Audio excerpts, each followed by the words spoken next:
Sejam bem-vindos, pessoal, espero que estejam bem e inscrevam-se no canal, não esqueçam, porque não vão se arrepender e vão gostar mesmo. Sério. Hoje vamos falar de um assunto muito importante na nossa sociedade e no mundo. Vamos falar sobre balanço nas empresas, visto que o balanço é uma ferramenta muito importante nas empresas. Então, o que é o balanço? O balanço vai ser um instrumento contabilístico onde vão estar representados os ativos, o passivo e o capital próprio. Bem, o balanço, como o próprio nome diz, balanço quer dizer que balança é o equilíbrio dos ativos da empresa e com as suas dívidas, ainda mais com os seus capitais próprios.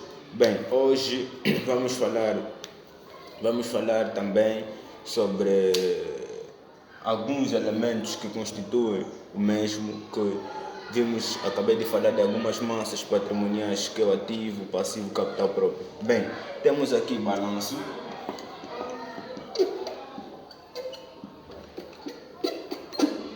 Balanço, vemos que ela vai apresentar as seguintes massas patrimoniais. Primeiramente encontramos o ativo. Em seguida encontramos o passivo. E por último encontramos o capital próprio. E por último encontramos o nosso capital próprio. Então, o que vai ser o ativo? O ativo vai ser o conjunto de bens e direitos, não é, que a empresa, ou seja, o ativo vai ser os bens e direitos que vão estar na empresa. Ou seja, esses ativos vão constituir ativos de longo prazo e a curto prazo. É por esta razão que eles estão subdivididos entre ativo corrente e ativo não corrente. Temos aqui corrente,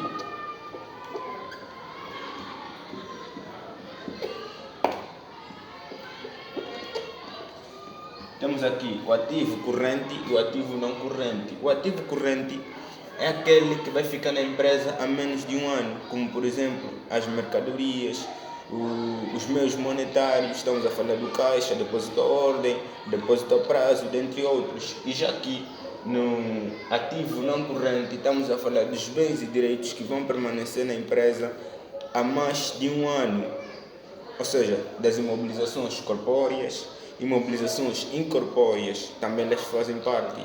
E ainda as imobilizações corpóreas, nós sabemos que são aquelas que são tangíveis, que a gente pode tocar com frequência, que vão permanecer também na empresa há mais de um ano. E as intangíveis são aquelas que, mesmo elas não podemos enxergar, mas elas existem. Não podemos tocar, mas elas existem na empresa. Vão ser chamadas de imobilizações incorpóreas. E em seguida temos aqui o passivo. O passivo também está subdividido entre passivo corrente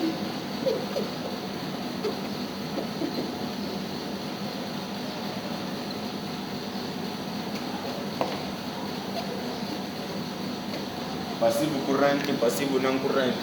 Como acabei de dizer, o passivo corrente vai ser as dívidas que vão ficar na empresa há menos de um ano. Ou seja, nós vamos ao banco e pedir um empréstimo de 3 meses.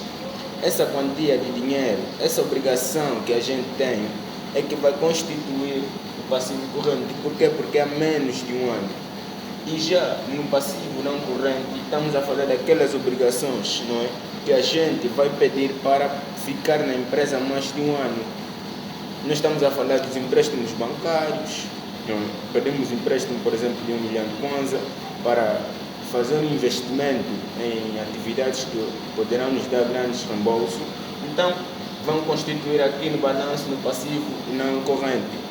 Em seguida temos o capital próprio. O capital próprio vai ser o valor inicial dos sócios, até que estamos, que vai resultar das reservas transitadas e outras contas que vão constituir o nosso capital próprio. Bem, em seguida ainda apresenta-se a sua estrutura. Temos aqui a estrutura do balanço.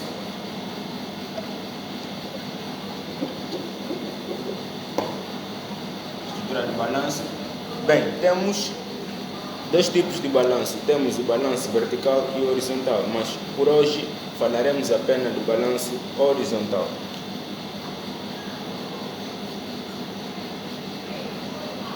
Temos aqui, primeiramente, na primeira coluna temos ativos.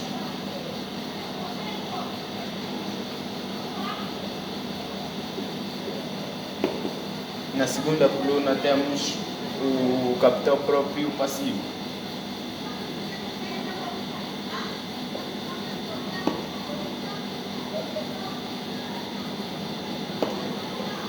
Temos o capital próprio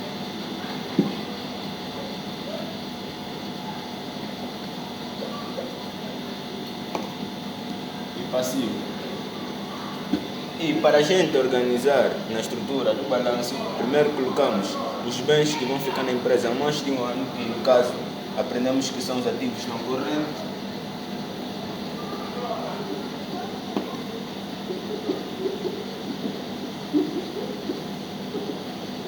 Colocamos todas as contas que constituem o ativo não corrente. Posteriormente colocamos o seu total do ativo não corrente.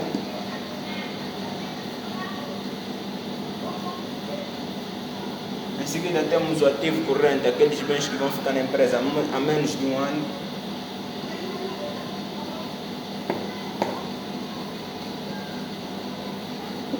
Colocamos todos os elementos que fazem parte do ativo corrente e em seguida temos também o seu total.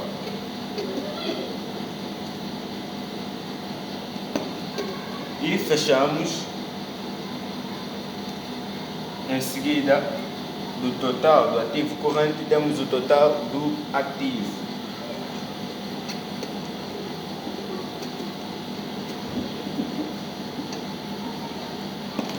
Total do ativo, fechamos e vamos na segunda coluna. Na segunda coluna temos o capital próprio e passivo. Primeiramente, a gente coloca o capital próprio,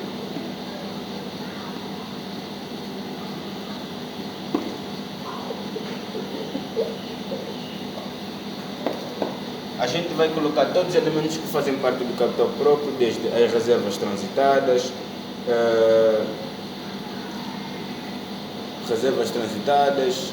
prestações suplementares, dentre outras contas que vão fazer parte do capital próprio.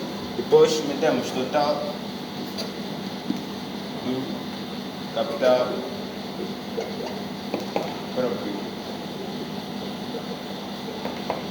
próprio. Em seguida temos o passivo.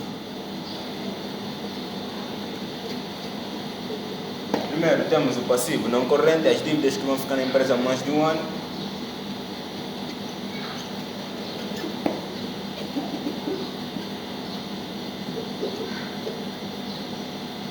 Colocamos todas as contas que fazem parte do passivo não corrente e em seguida temos o seu total. Depois temos o passivo corrente.